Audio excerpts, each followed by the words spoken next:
State syllabus 10ാം class ഫിസിക്സിലെ textbook മാറി നിങ്ങൾ അറിഞ്ഞിട്ടുണ്ടാവൂലേ? പുതിയ വന്ന മാറ്റങ്ങളും കാര്യങ്ങളും എന്തെല്ലാമാണെന്ന് നമുക്കൊന്ന് നോക്കിയാലോ. പുതിയ ടെക്സ്റ്റ് ബുക്ക് സാറ് കണ്ടിരുന്നില്ലേ? എന്താണ് സാറിന്റെ അഭിപ്രായം? പുതിയ ടെക്സ്റ്റ് ബുക്കിനെ കുറിച്ച് ഒറ്റവാക്കി പറയുകയാണെങ്കിൽ കണ്ടന്റ് വൈസ് കുറച്ചും കൂടെ വലുതാക്കിയിട്ടുണ്ട്. മാത്രമല്ല 8ലും 9ലും എന്താണോ കുട്ടികൾ പഠിച്ചിരുന്നത് അതേ സാധനം തന്നെ കുറച്ചും കൂടെ കണ്ടന്റ് കൂട്ടിയിട്ടാണ് എന്ത് ചെയ്തത്, ചാപ്റ്റർ വൈസ് ആഡ് ചെയ്തിരിക്കുന്നത്. അതിലേറ്റവും എനിക്ക് ഇഷ്ടപ്പെട്ടൊരു കാര്യം എന്താണെന്ന് വെച്ച് കഴിഞ്ഞാൽ, നമ്മുടെ സ്റ്റേറ്റിലെ കുട്ടികളെ സംബന്ധിച്ചിടത്തോളം അത് അവർ +1 +2ലേക്ക് പോകുമ്പോൾ, ശരിക്കും +1 +2 എന്ന് പറഞ്ഞാൽ അത് വേറൊരു ലീഗാണ്. കാരണം എന്താ വെച്ചാൽ കുറച്ചും കൂടെ വാസ്റ്റായിട്ട് ഒരു കുറച്ചും കൂടെ വലിയൊരു കാര്യങ്ങൾ അവർ പഠിക്കുന്നത്. അപ്പം അങ്ങനെ പഠിക്കുന്ന സമയത്ത് നമ്മുടെ കുട്ടികൾ സ്ട്രഗിൾ ചെയ്യണം നമുക്ക് കാണാറുണ്ട്. അപ്പോൾ ശരിക്കും +1 +2 കാര്യങ്ങളും കൂടി ഉൾപ്പെടുത്തിക്കൊണ്ട്, ചെറിയ ബേസിക് ആയിട്ടുള്ള കാര്യങ്ങളും കൂടി ഉൾപ്പെടുത്തിക്കൊണ്ട് +1 +2ലേക്കുള്ള ഒരു പാത്ത് വേയും കൂടെ ആയിട്ട് ഈ ടെക്സ്റ്റ് ബുക്കിൻ്റെ പുതിയ സിലബസ് അങ്ങനെ നമുക്ക് വേണമെങ്കിൽ പറയാം. കാരണം എന്താ വെച്ചാൽ എനിക്ക് പേഴ്സണലി വളരെ ഇഷ്ടപ്പെട്ടൊരു കാര്യം കൂടെയാണത്.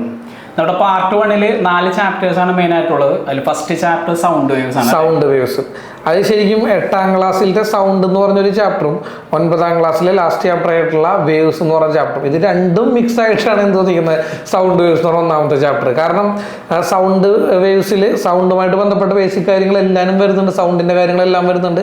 അതിന് ഒരു പകുതി കഴിഞ്ഞ് കഴിഞ്ഞാൽ പിന്നെ വരുന്നത് വേവ് മോഷനെ കുറിച്ചാണ്. അപ്പോൾ സൗണ്ടും വേവ് മോഷനും എല്ലാം കൂടെ മിക്സ് ചെയ്തിട്ടുള്ള കംപ്ലീറ്റ് കാര്യങ്ങൾ കവർ ചെയ്യുന്ന രീതിയിലാണ് ഫസ്റ്റത്തെ ചാപ്റ്റർ അവർ എന്ത് ചെയ്തിരിക്കുന്നത്, ഫ്രെയിം ചെയ്തിരിക്കുന്നത്. വളരെ നല്ല കാര്യമാണ്.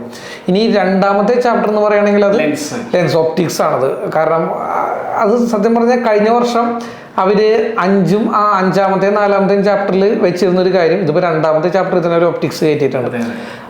അതിൽ പറയുകയാണെങ്കിൽ കഴിഞ്ഞ വർഷത്തെ ടെക്സ്റ്റിലത്തെ റിഫ്രാക്ഷൻ എന്ന് പറഞ്ഞൊരു ചാപ്റ്റർ ഉണ്ട്. ആ ചാപ്റ്ററിലെ തിയററ്റിക്കൽ ഭാഗം അവരെന്ത് ചെയ്തു, പുതുതായിട്ട് വന്ന് 9ാം ക്ലാസ്സിലെ ടെക്സ്റ്റിൽ ഉൾപ്പെടുത്തി.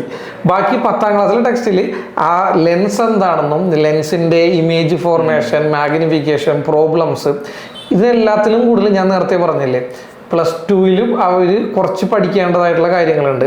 ടെലിസ്കോപ്പ്, മൈക്രോസ്കോപ്പ് എന്നൊക്കെ പറഞ്ഞിട്ട്. അപ്പോൾ അതിൻ്റെ ആ കാര്യങ്ങളും കൂടെ ഇവർ ഉൾപ്പെടുത്തിയിട്ടുണ്ട്. അത് വളരെ നല്ലൊരു കാര്യമാണ് അത്. പിന്നെ 3ാമത്തെ ചാപ്റ്റർ എനിക്ക് തോന്നുന്നു വിഷനാണ് അല്ലേ?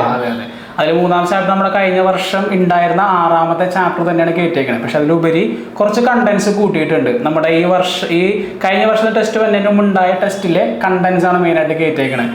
അതിൽ മെയിനായിട്ട് പ്രൈമറി കളേഴ്സ് വരുന്നുണ്ട്, സെക്കൻഡറി കളേഴ്സ് വരുന്നുണ്ട്.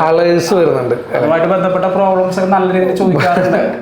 അത് കുറച്ചൊരു ബുദ്ധിമുട്ടായ സാധനങ്ങളാണ്. ശരിയാണ്. കാരണം 2 കളറുകൾ മിക്സ് ചെയ്താൽ കിട്ടുന്ന കളർ എന്തായിരിക്കും, ഒപ്പേക്കും ട്രാൻസ്പെറന്റുമായിട്ട് ഉപയോഗിക്കുന്ന കളേഴ്സ്. 4ാമത്തെ ചാപ്റ്റർ എന്ന് പറയുന്നത് magnetic effect of electric current ആണ്.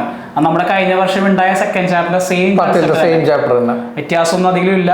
കാരണം കുറച്ചും കൂടെ ഒന്ന് പിള്ളേർക്ക് മനസ്സിലാകുന്ന രീതിയിൽ എന്ത് ചെയ്തിട്ടുണ്ട്, ആ ഒരു ചാപ്റ്റർ മേക്ക് ചെയ്തിട്ടുണ്ട്. ഓർഡർ ആക്കിയിട്ടുണ്ടോ? അതെ അതെ അതെ. കുറച്ച് ഇപ്പോൾ 10ാം ക്ലാസ്സിലെ 2ാമത്തെ ചാപ്റ്റർ ശരിക്കും കുറച്ച് കൺഫ്യൂസിംഗ് ആയിരുന്നു, പല ചിത്രങ്ങളും ഫിഗറേഴ്സും അല്ലേ. അപ്പൊ അതൊക്കെ മാറ്റിയിട്ടുണ്ട്. ഈ പുതിയൊരു ടെക്സ്റ്റ് ബുക്കിന്റെ മാറ്റം നോക്കുമ്പോൾ പിള്ളേർ കുറച്ചുകൂടെ ഒന്ന് ഹാർഡ് വർക്ക് ചെയ്യേണ്ടതുണ്ട് അല്ലെ, ഈ 10ാം ക്ലാസ്സിലത്തെ കടമ്പൊന്ന് കടക്കാനേ ശരിക്കും. പക്ഷെ അത് നല്ലൊരു കാര്യമാണ്. +1 +2ലേക്ക് എത്തുമ്പോൾ കുറച്ചൊരു ബേസോട് കൂടിയായിരിക്കും അവർ എന്ത് ചെയ്യണത്, കയറണത്. അല്ല, സിലബസ് ചിലപ്പോൾ വാസ്റ്റ് ആയിരിക്കും, അതേപോലെ തന്നെ കണ്ടന്റ് കൂടുതൽ കയറ്റിയിട്ടൊക്കെ ഉണ്ടാവുമില്ല എന്ന് പറയണില്ല. പക്ഷെ എത്ര വലുതായാൽ പോലും നമ്മൾ മെറ്റീരിയൽ ഉണ്ടല്ലോ നമ്മളുടെ, അത് നമ്മൾ ന്യൂട്ടൺസിന് ഉണ്ടാക്കുന്ന മെറ്റീരിയലാണല്ലോ. ഓൾമോസ്റ്റ് മെറ്റീരിയലിന്റെ വർക്ക് കഴിയാറായി. വലിയ കോംപ്ലിക്കേറ്റഡ് ആയിട്ടുള്ള കണ്ടന്റ്സ് ആയാൽ പോലും നമ്മളതെല്ലാം വളരെ സിമ്പിൾ ലാംഗ്വേജിൽ പോയിന്റ് ബൈ പോയിന്റ് ആയിട്ടാണ് നമ്മൾ മെറ്റീരിയൽ പ്രിപ്പയർ ചെയ്തിരിക്കുന്നത്. അതെല്ലാം പിള്ളേർക്ക് വളരെ എളുപ്പമായിരിക്കും അല്ലേ. അതെ അതെ. എത്ര ടഫ് ആണെങ്കിലും ന്യൂട്ടൺസ് വളരെ സിമ്പിൾ ആയിട്ട് പഠിപ്പിച്ചു തരും അല്ലേ. തീർച്ചയായും. അപ്പൊ എത്രയും വേഗം ന്യൂട്ടൺസിൽ അഡ്മിഷൻ എടുക്കും. Join now.